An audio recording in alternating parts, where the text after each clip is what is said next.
Olá, tudo bem? Aqui é Renato Emídio, diretamente para o site Estudos Nacionais.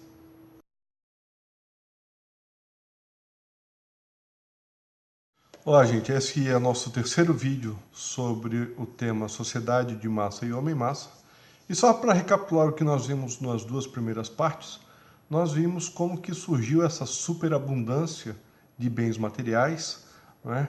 Esse crescimento das cidades, essa convivência dos homens nos grandes centros urbanos, juntamente com essa superabundância de bens materiais, o desenvolvimento tecnológico, esse enorme desenvolvimento material que houve, né, que engendraram essa vivência nesses grandes centros urbanos e como que isso, de uma certa forma, alterou a organização social.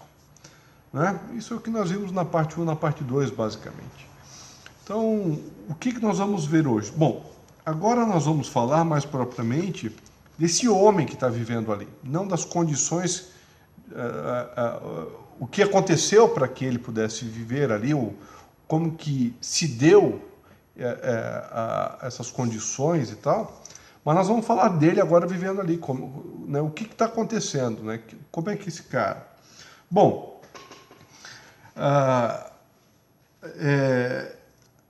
este homem-massa, né, que é o que veio, como chamou Ortega Gasset, até eu gostaria de mostrar novamente o livro para vocês. Então, o livro que nós estamos usando de estudo é A Rebelião das Massas, do Ortega Gasset, né? Não é somente esse livro aqui, gente, né? Mas esse livro aqui, ele é o cerne da coisa que nós estamos usando para fazer esses vídeos, certo? Então, quem tiver interesse, eu indico fortemente que compre esse aqui. No final do curso, né, no final desses vídeos, eu vou colocar uma bibliografia básica aí para a gente poder, quem tiver mais interesse, poder adquirir esses livros e se inteirar mais do assunto, né? Bom, então, vamos lá, né? Esse cara, esse homem-massa, então, vivendo nessa cidade, né, nós agora vamos comentar, nós vamos tentar analisar, por assim dizer, alguns elementos dele ali. Então, o primeiro elemento que Ortega Gasset nos chama a atenção é sobre a subida do nível histórico, né? Essa subida do nível histórico, ela tem a ver, o Ortega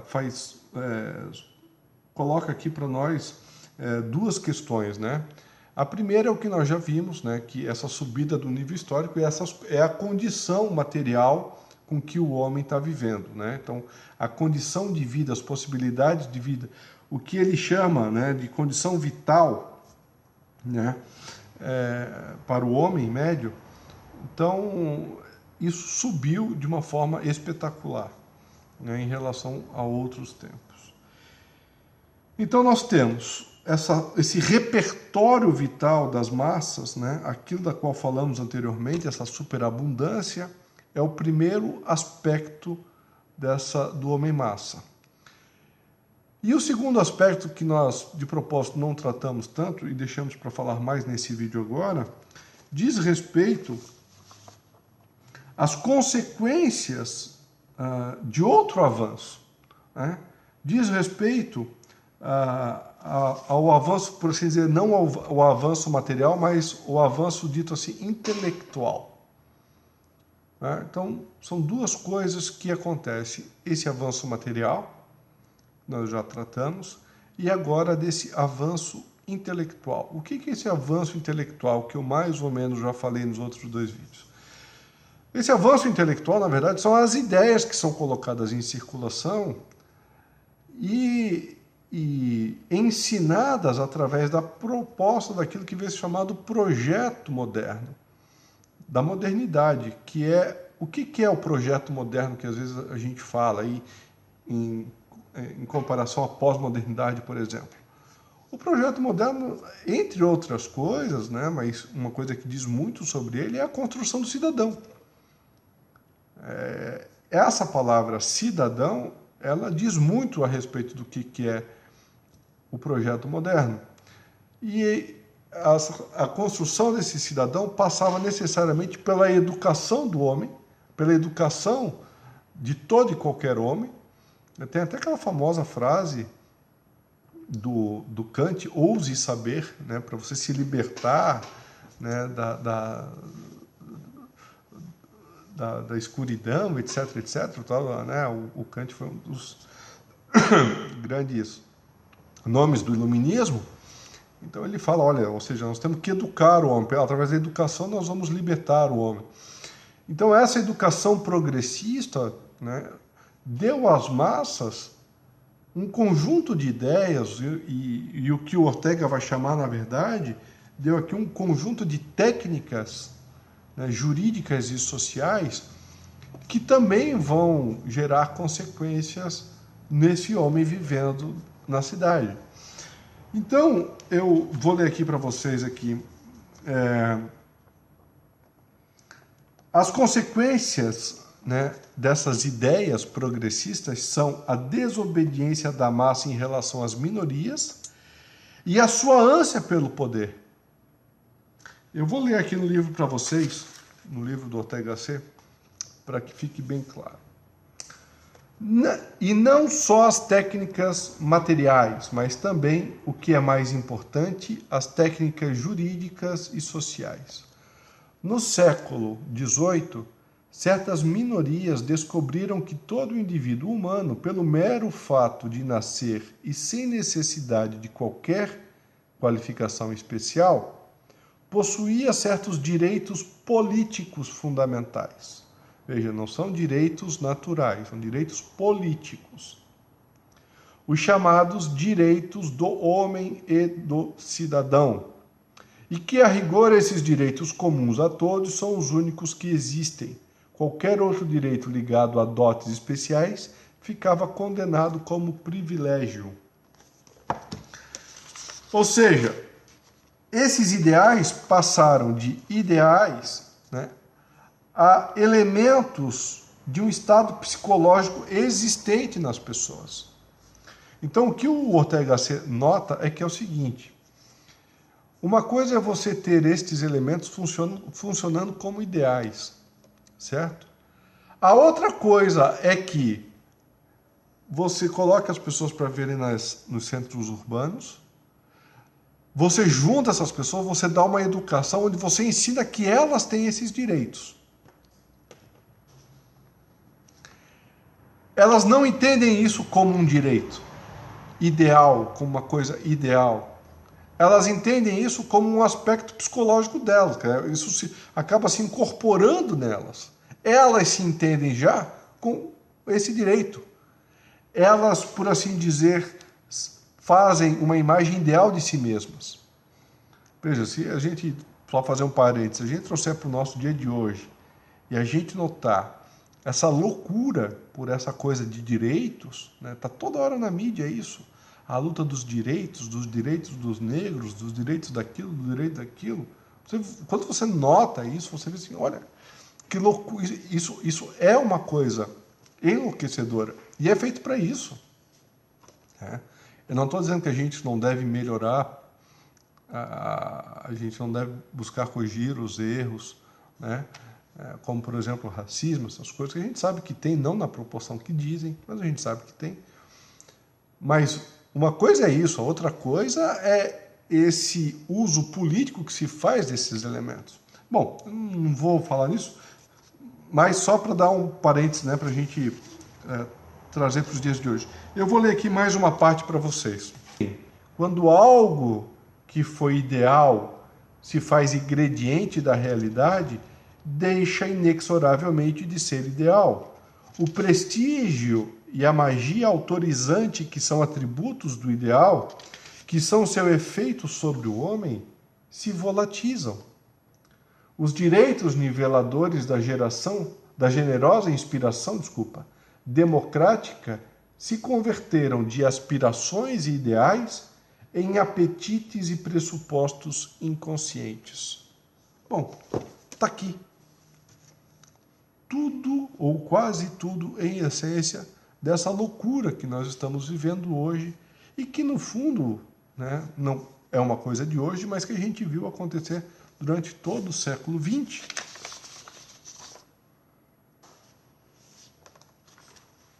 Então, recapitulando, essa subida do nível histórico, né, promovido por aqueles elementos já tratados na parte 1 e parte 2 do vídeo, eles geram esse enriquecimento material, abrem a vida para o homem médio com possibilidades que ele jamais teve, com possibilidades da qual ele não tem mérito para ter aquelas possibilidades, certo? Essa educação progressista, né, onde transforma esses ideais jurídicos, esses ideais a serem perseguidos, né, se transformam eles como aspectos constitutivos da realidade e acabam pervertendo esses ideais. Esses dois elementos conjugados, portanto, estabelecem as bases para o surgimento do homem-massa. Que característica podemos depreender desse homem-massa, portanto? Ele está repleto de possibilidades materiais, imbuído de ideais, né, volatilizados, por assim dizer, que o fazem imaginar que ele é especial. Ou igual, em essência, às minorias especiais, como chama Ortega y Gasset. Então, gente, o que você tem, o quadro que Ortega y Gasset desenha é o quadro de seres humanos com uma superabundância material, né, com uma vida humana cheia de possibilidades, as quais eles não tiveram mérito próprio para conseguir aquilo ali, mas isso não é o mais grave. O mais grave é que eles não só não têm os méritos, como, que é o mais grave, não percebem os méritos para se chegar a essa situação.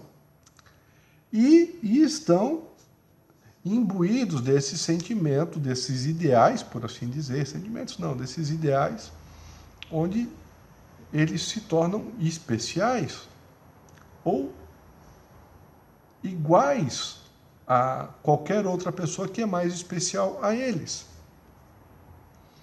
Então, dessas características aí, né, nós temos um importante desdobramento, que é a sensação que essas massas terão de que o seu tempo e a sua época é superior a todas as outras. Estão compreendendo? Será que eu estou conseguindo cadenciar o raciocínio? Você tem aquela superabundância, você tem a educação progressista, você tem um homem médio que vive nas cidades, com condições ideais que acabam, pela conjuntura, distorcendo, né, esses ideais. Eles se sentem, portanto, não só pelos ideais, mas, por assim dizer, pela confirmação dessa superabundância, como se eles tivessem a época que eles vivem como se fosse a melhor época da história. Disso daí, aí é que as coisas começam a ficar graves. Quer dizer, disso daí, a gente tem o seguinte desdobramento.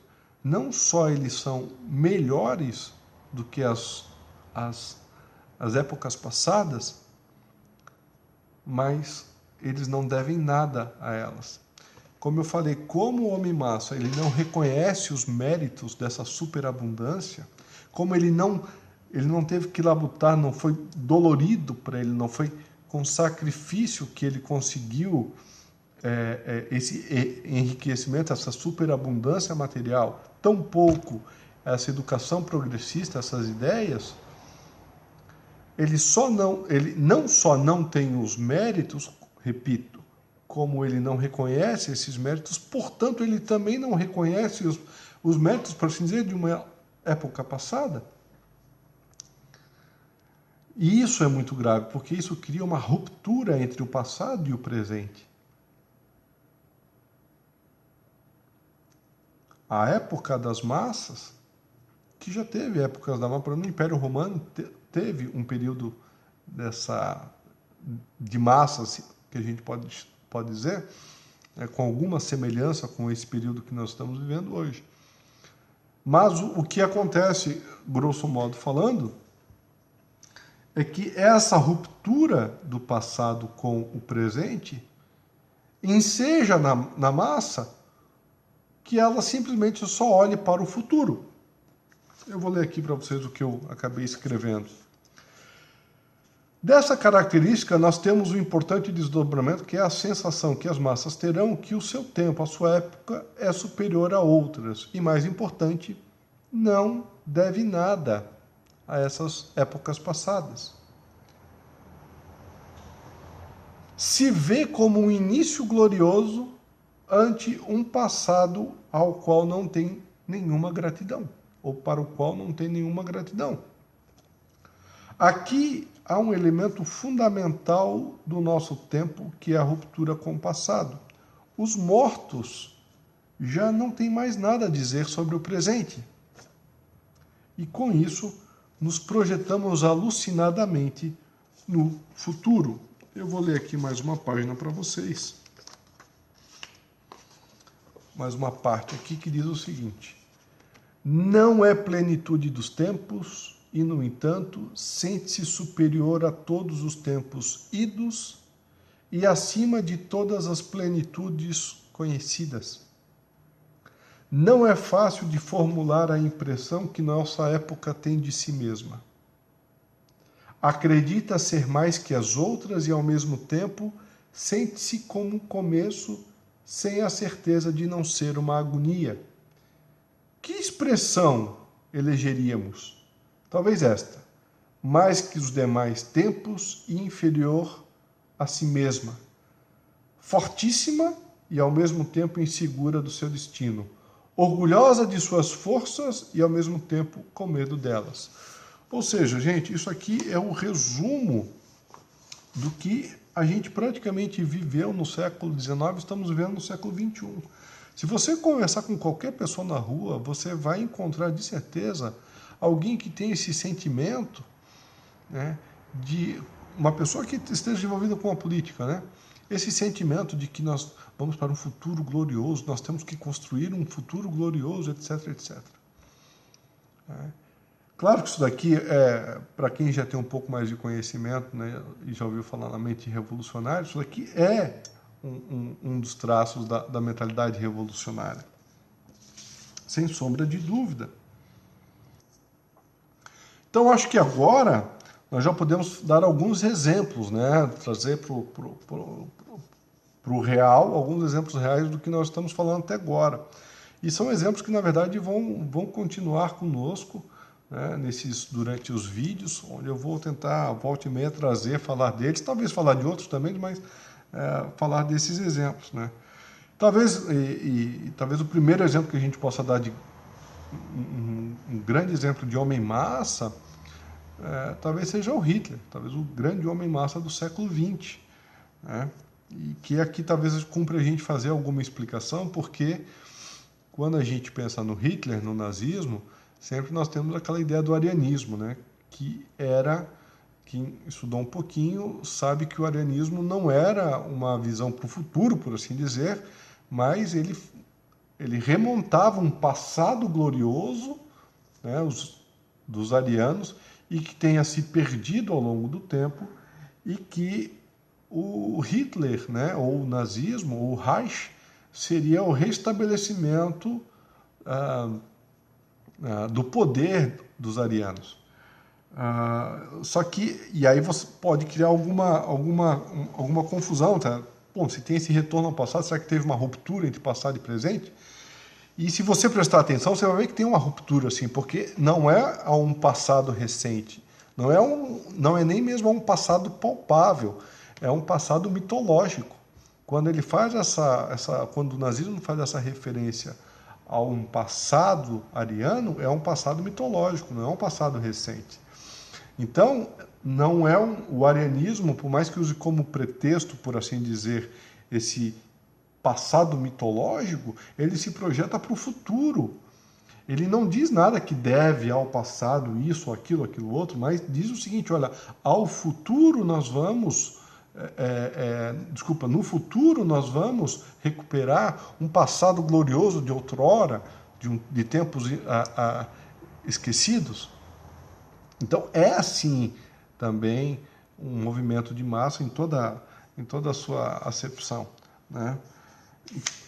Um outro exemplo é o Lula, né? Talvez do século XXI, talvez o grande exemplo que nós temos, né, por enquanto, de homem-massa. Se você vê as frases do Lula nunca antes neste país, isso é uma ruptura com o passado formidável, né? E aqui eu posso até fazer alguns comentários. Se a gente olhar, um dos graves problemas do Brasil é justamente uma ruptura com o passado que nós temos. O Brasil não tem passado. E quando eu falo passado, não é que a gente não sabe o nosso passado, é que nós não trazemos o nosso passado para nós. O nosso passado não diz nada para nós. Nenhum brasileiro se pergunta assim, bom, o que eu vou fazer agora? Bom, o que os nossos antepassados fizeram de glorioso e vamos, né, seguir? Não, né? Ninguém pensa assim nesse país. Então, por aí você vê onde que estão indo esses trabalhos, como, por exemplo, o filme do Bonifácio, do Mauro Ventura, que é o resgate, por assim dizer, de um herói brasileiro. E há tantos outros, eu pelo menos considero um dos grandes heróis do Brasil, Dom Pedro II. E, no entanto, sempre nós temos aquela conversa de que você vai se ater sempre aos erros, aos problemas, aos defeitos, né? Aquela coisa de torná-lo ele monstro quando ele tinha tudo para ser tornado herói. Essa é a história da educação do Brasil a respeito do passado do Brasil. Então, o Brasil tem uma grave ruptura com o seu passado que, de uma certa forma, talvez é o grande ponto problemático da identidade nacional brasileira, né? Bom, isso é a título de comentário, né, gente? Então, assim, para dizer para vocês, nós temos, então, essa subida do nível histórico, nós temos essa sensação da plenitude dos tempos, né? Nós, com essa subida do nível histórico dentro daqueles dois aspectos, o material e o intelectual, por assim dizer, né? Nós temos um homem que se acha acima de todos os tempos, melhor que todos os tempos e que não deve nada aos tempos passados. Certo? Então, essa configuração aí é o que dá a configuração do que a gente chama uma sociedade de massa, né?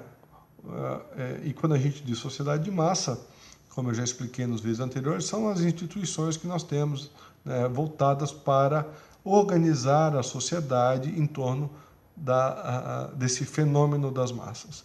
Esses elementos que eu estou compondo aqui, eles dizem mais respeito ao homem-massa. E também é importante a gente frisar aqui uma vez mais que essa situação do homem vivendo nas cidades, etc., ela não é única, não. Quer dizer, você não tem o surgimento do homem-massa somente nessa situação.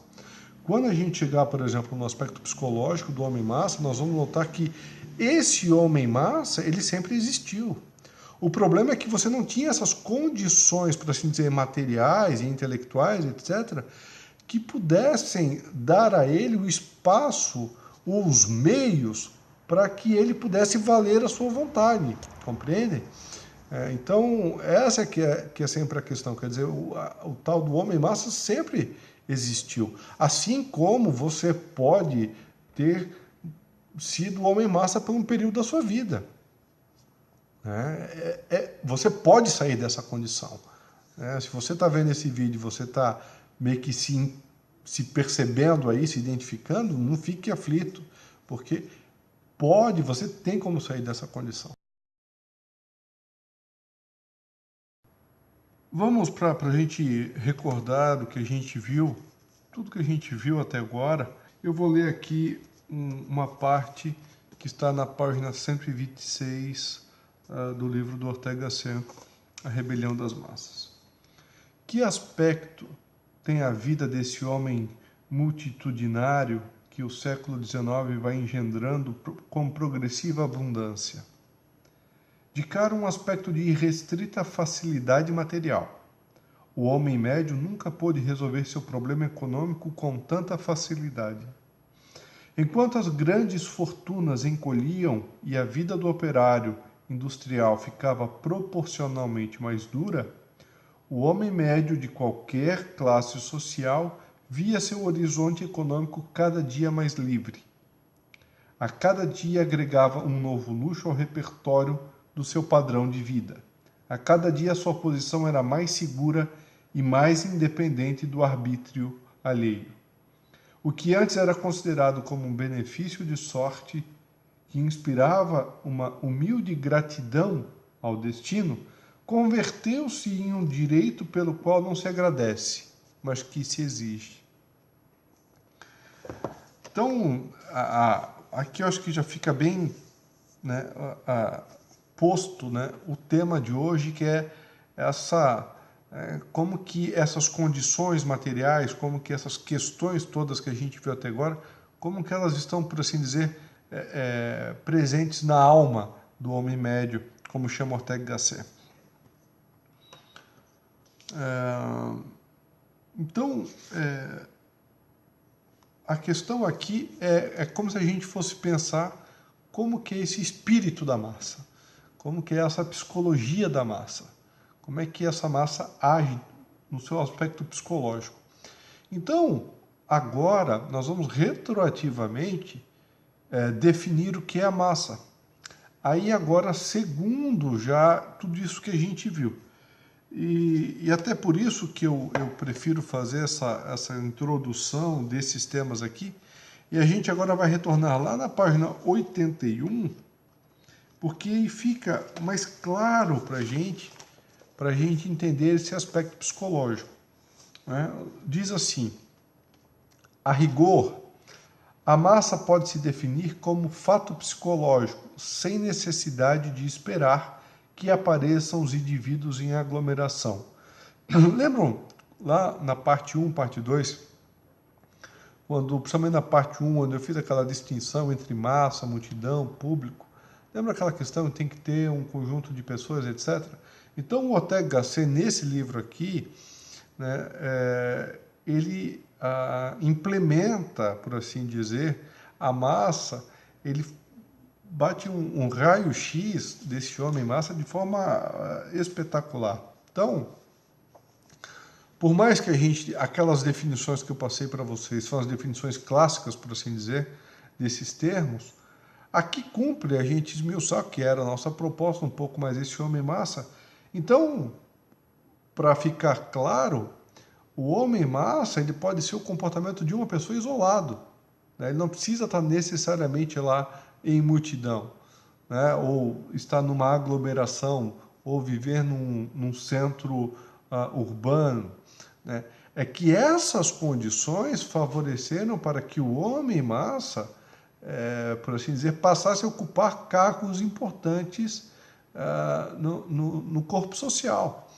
Né? Mas, do ponto de vista psicológico, sempre existiu o homem-massa, certo?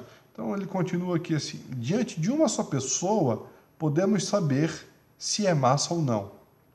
Massa é todo aquele que não se dá valor, bom ou mal, por motivos especiais, que se sente, abre aspas, como um todo, fecha aspas, como todo mundo. Bom, gente, é isso que eu tinha para explicar para vocês hoje. Acho que o nosso tempo já está acabando. Eu peço a vocês que tiverem alguma dúvida, mandem mensagens, comentem aqui embaixo do vídeo, né? Compartilhem o vídeo, se vocês gostarem. Também deem aí o like de vocês. Fiquem com Deus e até a próxima. Muito obrigado. Tchau, tchau.